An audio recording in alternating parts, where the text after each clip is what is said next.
Hey there, this is Terrell, and welcome to the Absolutely Studying podcast.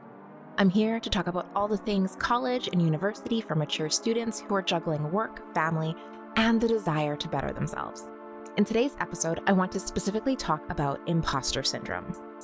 Things are going to get really personal today because this is something I know a lot about. Growing up, I hadn't even considered going to post-secondary after high school. It was not even a thought that had crossed my mind. Honestly, I didn't think I was smart enough. To say that I had a rough childhood was putting it mildly. I remember once so clearly, I think I was maybe 10 or 11. I was talking to my stepfather about what I wanted to be one day and if he thought it would be a good fit. It was a sunny afternoon and he was standing at the kitchen sink. The water was running. I think he was rinsing off some dishes. And I was full of excitement. Sitting here right now, I honestly don't even recall what I thought I wanted to be. What I do remember with absolute crystal clarity was him turning to me, looking down and staring right into my eyes and saying, "Maybe you should focus on marrying someone with money. Thinking is hard for you." Do you know how there are those pivotal moments in your life? The ones where there's a clear fork in the road and the path of your life just changes forever. The kind of moment that splits across dimensions into infinite possibilities. That was that for me. Now, I could have taken that as a challenge to better myself and become an amazing, strong person, but instead, I believed him. I got my first job when I was 14 at Tim Hortons, of course, because I'm Canadian. And I was an excellent worker. Eventually, I ended up in healthcare where I continued to shine. I would get so many opportunities through contacts that I had made to work on some incredible products. But monetarily, I was severely undervalued. Eventually, something clicked. I'm literally sitting here for people optimizing and rebuilding entire companies, restructuring departments. So why do I feel like I am incapable of making something out of myself? But then I would hear that voice again. Thinking's hard for you. Don't reach too high. At this point, I was already a single mother, and despite the fact that I was struggling, I had to pay bills. But eventually, fate did have other plans for me. One day, I was working in the clinic, I was in my office, and I was just being yelled at by this self-entitled, egomaniacal doctor. He was yelling and he was mad at me because he had done a very bad thing and got caught by his governing body, and they were punishing him for it. I was listening to this tirade, and I knew that I didn't deserve that. I had to listen to that every day. And I knew I couldn't do it forever. Why am I punishing myself? Because he did something wrong. Why am I punishing myself for how other people made me feel? So that night, I went home and I applied to university. I was eventually accepted, direct entry right into the program that I had applied for. Let me tell you, it was a wild ride. Balancing work and school and family was very similar to juggling chainsaws while riding a unicycle. But somehow I did manage to survive and graduate. And that's where it brings me to today. I'm here and I want to share my experiences with you and hopefully help you to avoid some of the pitfalls. So buckle up because we are in for a bumpy but extremely rewarding ride. That's really why today I wanted to talk to you about imposter syndrome. You might feel this while you are starting down your post-secondary journey. I know that I did. Today, we're going to talk about what it is, what causes it, and how it can impact not only your life, but your studies as well. And of course, how to overcome it, because I would not leave you hanging. So, grab your coffee and let's go.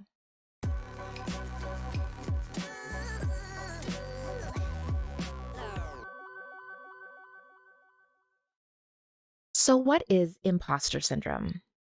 Well, it's feeling like you're a fraud or that you're not actually qualified or deserving of the success that you've achieved. It's that little voice in your head that says that you don't belong here or you're not good enough for this. And it's so sneaky.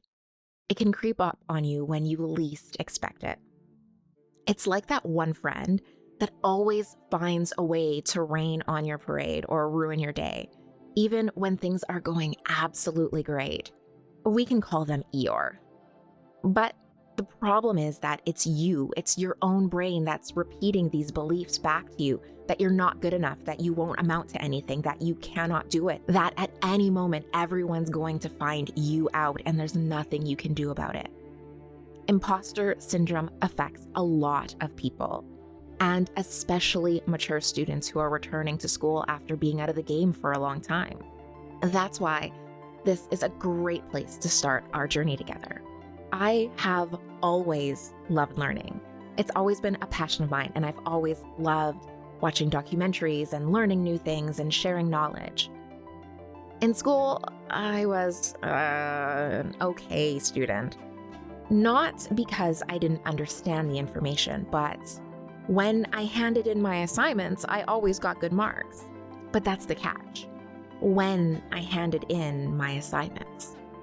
If I'm really honest with myself, I would have to admit that my imposter syndrome did not start at all with post-secondary. It started way, way before that. I was that student with a binder full of completed assignments, but I didn't hand anything in. I was always terrified of handing them in and then failing. They just never seemed to be good enough. And if I did hand them in, everyone would know how inadequate I was. Things didn't change when I entered the workforce, and it definitely didn't change when I got to university. Every day, from my first day right up until graduation, I was terrified that someone was going to learn my secret, and I wasn't supposed to be here. I would be called out and shunned publicly, and that was terrifying. But I knew I had something to prove. Not to the other students or the professors. I knew that I had to prove to myself that I could do it.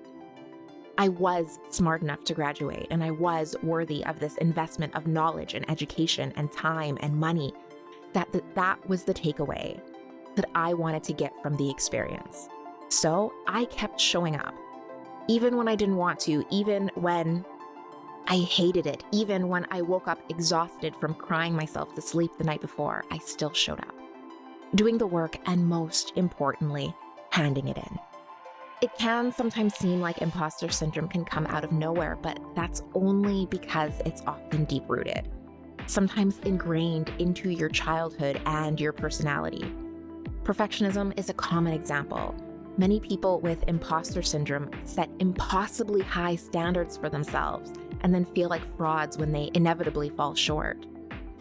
Perfection isn't possible, and it only ends up turning into a vicious cycle when you fall short. This is one of the many contributing factors to my imposter syndrome, and it's really tough to break free from. Early experiences in your childhood can also have a lasting impact. If you are constantly told that you weren't good enough, it could be hard to shake that belief later in life. Sometimes it's actions. If you were made to feel less than, even if it wasn't overtly said, over time, it can really change you. Comparing yourself to others is another common contributor. With social media, it's easier than ever to compare ourselves to others, but what we see online is often this curated highlight reel, not the full picture. We're not showing all of the in-between, all of the lows, all of the cleanup, all of the less than moments. We are comparing our behind-the-scenes blooper reel to their perfectly curated highlight reel, and that's just not fair. Finally, and this is where we get technical, attribution error. And this is just a fancy way of saying that when we succeed, when we do something right and we finally make ourselves proud, we often attribute it to external forces. So we often say that it was luck or help from others or the situation and circumstance that helped that to happen. But when we fail, we blame ourselves. This can lead to us feeling like a fraud because we don't fully internalize our success. Even though we have successful moments, we don't believe that that success is due to us alone. We want to assign the win to other people or circumstances. Imposter syndrome is like the angry stepsister to negative self-talk, so it can really impact your life and hold you back. You may be afraid to take on new challenges or opportunities, just like post-secondary. And that's because you just feel like you're not good enough or that you'll be exposed as a fraud. Imposter syndrome can also lead to a lot of stress and anxiety. You're just constantly worried that you're going to be found out and publicly shunned. And this can cause you to doubt yourself and your abilities. It can also negatively affect your relationships. You might hesitate to ask for help or support from others, or you might feel like you need to constantly prove yourself, which can put strain on those relationships with colleagues or friends or family. It might even cause you to pull away from relationships or resent them. Imposter syndrome is also a leading cause to burnout. If you're constantly trying to prove yourself or live up to these unrealistic expectations, you may find yourself overworking and neglecting your own needs and well-being. So it's not something to take lightly. It can really have a serious impact on your life and on your happiness. And that's why it's so important that we discuss some strategies for overcoming imposter syndrome and building confidence in yourself.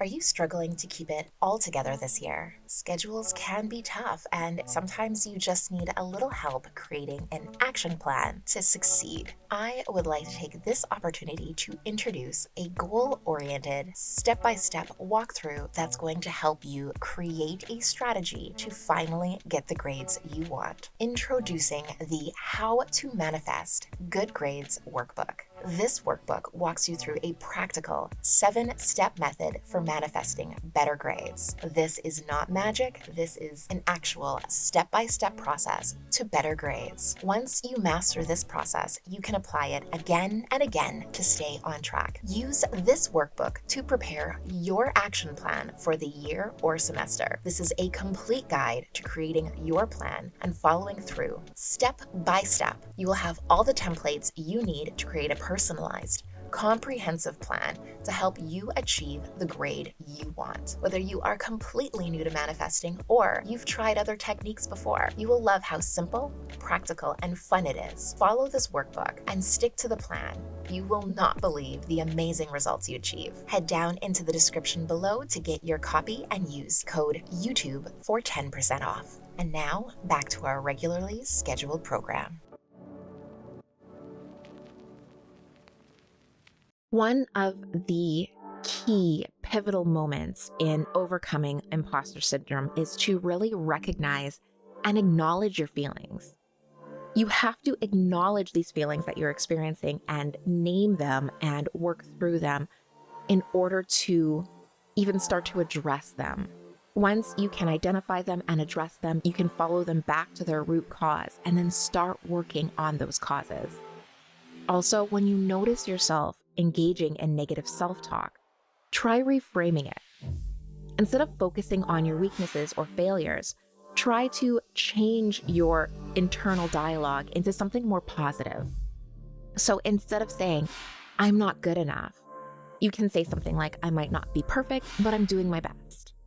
See how that changes? You can focus on how you have improved over your last attempt or something like that. So rephrasing it and looking at the brighter side. And that goes a long way to helping your internal dialogue and not getting wrapped up in that negative self-talk.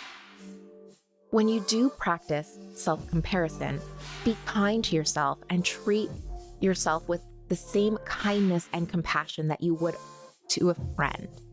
Give yourself permission to make mistakes and learn from them. If your friend came up to you in need of nurturance and they said, I don't feel like I belong in university. I don't feel like I am capable. What would you say to them? Next, when you do have an accomplishment, make sure you take out the time to celebrate it. Recognize and celebrate all of your accomplishments, no matter how small they might seem. This is going to help you build that confidence over time and finally overcome the imposter syndrome, because you are going to be able to know and acknowledge that you are capable and you are worthy of this success. Next, surround yourself with supportive people. People who believe in you and support your goals. Seek out mentors and role models who can offer guidance and encouragement. Post-secondary is an excellent place for this because a lot of the professors just love mentoring students. Make personal relationships with those professors, and they can really help to offer you guidance and positive feedback. And they can temper any suggestions with the positive and really help you to find what you are great at instead of focusing on where your shortcomings might be. And next, and this is going to be a hard one, and it goes directly to the root of perfectionism. Rather than trying to be perfect, focus on learning and growth. Perfection doesn't exist, so instead of striving for that perfection, just focus on getting better, focus on improvement over time. Keep embracing new challenges and just view them as opportunities to learn and improve and get better and learn new skills and practice them. Rather than trying to be perfect the first time at everything, just look at new things that you can learn, new skills and techniques that you can learn, and different ways that you can improve over time. Finally, set achievable goals. SMART goals are really going to help you to make the progress that you want so that you can achieve what you're striving for. Overcoming imposter syndrome is a process, and goal setting is something that always really helped me, even now. I have a goal setting workbook that you can download. It's free, but it can help you set these achievable goals and work towards meaningful progress. I will attach it down in the description box if you're interested. So that is it for today's episode of the Absolutely Studying podcast. I hope you found this informative and the strategies we discussed helpful.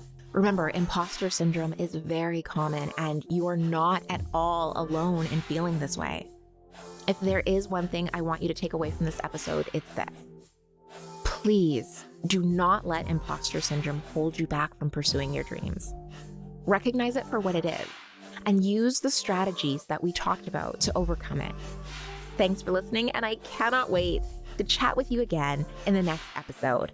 I want to help make your academic journey as smooth, fun, and stress-free as possible. So if you have any questions, pop them in the comments or catch me on my socials.